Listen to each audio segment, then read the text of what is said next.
మీ జాతకం ఎలా ఉంటుందో తెలుసుకోండి. వెంటనే జేకేఆర్ గురుగారి అపాయింట్మెంట్ తీసుకోండి. అమ్మ నమస్కారం అమ్మా. నమస్తే అమ్మా.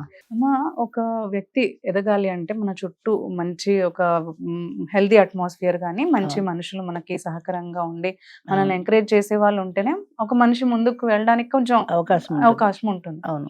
అయితే కొన్నిసార్లు మనం చూస్తూ ఉంటాం, కొంతమంది ఏంటంటే ఎప్పుడు చూసినా కిందకి దించేయడము, లేదంటే పక్కన ఉంటూనే ఉంటారు, నెగిటివ్ గా చేయడం అలాంటి ఉంటారు. అయితే ఒక వ్యక్తి పాజిటివ్ గా తన ముందుకు వెళ్ళాలి అని అనుకుంటే ఎలాంటి వ్యక్తుల్ని తన చుట్టూ ఉంచుకోకూడదని అంటారు? అంటే ఎలాంటి జాగ్రత్తలు తీసుకోవాలి తన చుట్టూ ఉండే మనుషుల పట్ల? కొంతమంది మనుషుల్లో సహజంగా నెగిటివిటీ ఎక్కువ ఉంటుంది. అంటే నువ్వు ఏది చెప్పినా వాళ్ళు నెగిటివ్ గా మాట్లాడుతుంటారు. రెండోది జెలసీ ఉంటుంది. అంటే నువ్వు ఎదగడం ఇష్టం లేని వ్యక్తులు ఉంటారు. ఆ ఇష్టం లేనటువంటి వ్యక్తులు నిన్ను ఏదో ఒక రకంగా మాటల్లో కించపరచాలని చూస్తారు, దించాలని చూస్తారు, ఏదో ఒక రకంగా కామెంట్ చేస్తుంటారు. కరెక్ట్. ఇప్పుడు మా దాంట్లో ఒక మీటింగ్ అవుతోంది. ఒక మీటింగ్లో అందరూ పరిచయం చేసుకున్న తర్వాత ఒక ఆమె లేస్తోంది ఇంకొక ఆయనతో మాట్లాడదామని. ఆమె పక్కన ఎమ్మన్నాడు కూర్చో అంది. వెంటనే కూర్చుంది. నీకు ఆత్మవిశ్వాసం ఏది? ఆ మనిషితో మాట్లాడినప్పుడు పక్క ఆవిడ ఏం బాగున్నాడు అంటే నువ్వెందుకు మానేసావు? ఇప్పుడు ఒక చీర నచ్చుతుంది మనకి, బజార్ వెళ్తే ఫ్రెండ్ని తీసుకుని వెళ్తాం, ఏం బాగుంది ఆ చీర అనగానే మానేస్తాం సహజంగానే. ఎందుకని? నీకు చాలా నచ్చింది, కానీ నాకు నచ్చింది నేను కొనుక్కుంటాను ఎందుకు అనలేకపోతున్నావు? అమ్మాయి బాగాలేదంది కదా. నీ మాట పట్ల నీకు ఆత్మవిశ్వాసం ఉండాలి. నాకు నచ్చింది నీ కొనుక్కుంటాను ఎందుకు చెప్పలేవు? అమ్మాయి కాదు కదా కట్టుకునేది, నువ్వు కదా. అమ్మాయి బాగాలేదనగానే నువ్వు ఎందుకు మానేసావంటే అది ఎంత బాగున్నా సరే అమ్మాయి బాగలేదు అన్నప్పుడు నిజంగా బాగలేదేమో అనే ఒక డౌట్ వచ్చింది నీలో. అలాగే వాడు ఏం బాగున్నాడు కూర్చో అనగానే వాడు నిజంగా బాగాలేదేమో అని అనిపించింది. బాగుండవలసింది నీకు, దానికి కాదు కదా. ఈ అమ్మాయిలో నెగిటివిటీ ఎక్కువ, ఈ వద్దు అన్న అమ్మాయిలో నెగిటివిటీ ఎక్కువ. అంచేత ఏం మాట్లాడదామన్నా ఏదో ఒక అడ్డం పడుతుంది. జలసి కూడా ఉంటుంది, జలసి చాలా ఉంటుంది, మంచిగా ఉన్నది ఎందుకు వాళ్ళకి దక్కాలి అన్నట్టు అనేది కూడా ఉంటుంది. అంచేత అటువంటి వ్యక్తులు నువ్వు అర్థం చేసుకుని అలాంటి వాళ్ళని దూరం పెట్టాలి. ఒకటి, నెగిటివిటీ ఎక్కువ ఉన్నవాళ్ళు, నీ పట్ల నెగిటివ్గా మాట్లాడేవాళ్ళు, నిన్ను కామెంట్ చేసేవాళ్ళు, ఇలాంటి లక్షణాలు ఉన్న వ్యక్తికి నువ్వు దూరంగా ఉండాలి. ఇప్పుడు నిన్ను కామెంట్ చేస్తుంటారు ఏదో ఒక చెడ్డగా. ఇప్పుడు మా స్కూల్లో పనిచేసిన ఒక ఆమె, ఎందుకండి ఏదో టీవీ ప్రోగ్రాంలు అవి హాయిగా ఇంట్లో కూర్చోక అంది. నన్ను అన్నారా? అంది. హాయిగా కూర్చోక అనడంలో, కూర్చోవడంలో నీకు హాయి ఉంది, నాకు లేదు. తర్వాత నాకు అవకాశం ఉంది, 10 మందికి ఏదో నాకు చేతనైంది చెప్పగలుగుతున్నా, మరి నువ్వెందుకు చెప్పట్లా? నీకు అవకాశం లేదు, నేను ఎవరు పిలవటల్లా. కాబట్టి ఆ బాధని నువ్వు ఇంకొక రకంగా వ్యక్తపరిచి హాయిగా ఇంట్లో కూర్చోక అని నన్ను కూడా చెప్తున్నావు. అంటే నువ్వు కూర్చున్నావు కాబట్టి నేను కూర్చోవాలని రూల్ ఉందా? నాకు హాయిగా అందులో కూర్చోవడంలో హాయి లేదు, నాకు ఇలా చెప్పడంలోనే ఇష్టం. నీ చేతనైతే నువ్వు కూడా చెప్పు. అంటే నీకు అవకాశాలు లేవు కాబట్టి నన్ను ఎందుకు దింపాలని చూస్తావు? అలాంటి వ్యక్తుల పట్ల మనం ఎప్పుడు దూరంగా ఉండాలి. అలాంటి వాళ్ళు ఎప్పుడు అలాగే మాట్లాడతారు. అదే నచ్చిన వాళ్ళు ఉన్నారు అనుకో, బాగుంది బాగా చెప్తున్నావు, లేదు నీకు నచ్చలేదనుకో, నచ్చని విషయం కామెంట్ చేయి, నచ్చిన విషయం నచ్చిందని చెప్పు. ఓవరాల్ నచ్చలేదు, నీకెందుకు హాయిగా కూర్చోక, నీకేం పని పాట లేదా, ఇలా కామెంట్ చేసే వాళ్ళు ఉంటారు. అలా కామెంట్ చేసే వాళ్ళని మనం అర్థం చేసుకోగలగాలి. వాళ్ళకి నేనంటే ఇంట్రెస్ట్ లేదు, లేదా నేను చేసే కార్యక్రమం పట్ల వాళ్ళకి ఇంట్రెస్ట్ లేదు. వాళ్ళకి ఇంట్రెస్ట్ లేదు కాబట్టి వాళ్ళు ఏదో మాట్లాడతారు, వాళ్ళ మాటకి నేనెందుకు విలువ ఇవ్వాలి అనుకోవాలి, అంతే. అంచేత మన చుట్టూ ఉండేటువంటి వాళ్ళలో ఈ నెగిటివిటీ ఎక్కువ ఉన్నవాళ్ళు, నిన్ను నెగిటివ్గా కామెంట్ చేసేవాళ్ళు, లేదా ఏదో ఒక రకంగా నిన్ను అబద్ధాలు చెప్పి నిన్ను ఇంకా దించాలి అని చూసే వాళ్ళ పట్ల మనం అప్రమత్తంగా ఉండాలి. అలాంటి వాళ్ళని దూరంగా పెట్టాలి. ఎందుకంటే మన కాన్ఫిడెన్స్ కూడా దెబ్బతింటుంది. దాని మీద నువ్వు ఇలా చెప్పావు అలా ఏదో అన్నారనుకో, దాని మీద మన కాన్ఫిడెన్స్ దెబ్బతింటుంది. అమ్మో నేను తప్పు చెప్తున్నాను అనుకుంటే రేపు పొద్దున్న ఎదురుకుండా కూర్చొని మాట్లాడలేను నేను. అంచేత అలాంటి వ్యక్తులకి ఎప్పుడు దూరంగా ఉండాలి. మన ఆత్మవిశ్వాసం ఉండాలి, మన కాన్ఫిడెన్స్ తో మనం ముందుకెళ్ళాలి, అంతే.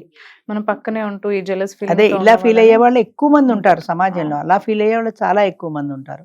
అంచేత అలాంటి వాళ్ళకి మనం ఎప్పుడు దూరంగానే ఉండాలి. లేదా వాళ్ళు అన్నా సరే పట్టించుకోనంత స్ట్రాంగ్ గా ఉండగలగాలి, అది కష్టం.